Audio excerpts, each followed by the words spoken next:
কোরবানি কয়টা করতে হয়? এই প্রশ্নটা আজকাল এই জন্য করতে হচ্ছে যে এখন আমরা সমাজে কোরবানির সংখ্যা বাড়ানোর জন্য এক ধরনের প্রতিযোগিতা খেয়াল করতেছি।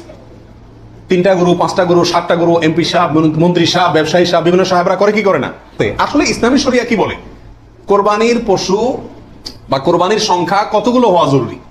এর উত্তর হলো যে কোরবানি মূলত একটি কোরবানি যথেষ্ট। একাধিক কোরবানি হওয়া এটা কি না? জরুরি না। নবী আলাইহিস সালাতু ওয়াস সালামের ব্যাপারে সুনানে তিরমিজিতে একটা হাদিস আসছে, যেটা কি ইমাম তিরমিজি হাসান বলেছেন, অন্যান্য উলামা ইকরাম অনেকে যঈফ বলেছেন। কিন্তু যঈফ বললেও ওই একই বিষয়ে আরো বিভিন্ন হাদিস আছে। সর্বসাকুল্যে উলামা ইকরামের বিষয়টা প্রমাণিত। সেটা হলো যে নবী আলাইহিস সালাতু ওয়াস সালাম 10 বছর মদিনাতে বসবাস করেছেন হিজরতের পরে, এবং এই 10 বছরের প্রতি বছর তিনি কোরবানি করেছেন। প্রতি বছর তিনি কি করেছেন? এবং 2টি হৃষ্টপুষ্ট ভেড়া তিনি কোরবানি করেছেন। 2টি করেছেন। তিনি যদি চাইতেন সংখ্যা অনেক বাড়াইতে পারতেন, উট এবং আরো অনেক বড় বড় পশু দিয়ে কি করতে পারতেন? কোরবানি করতে পারতেন। কিন্তু 2টি ভেড়া কোরবানি করেছেন।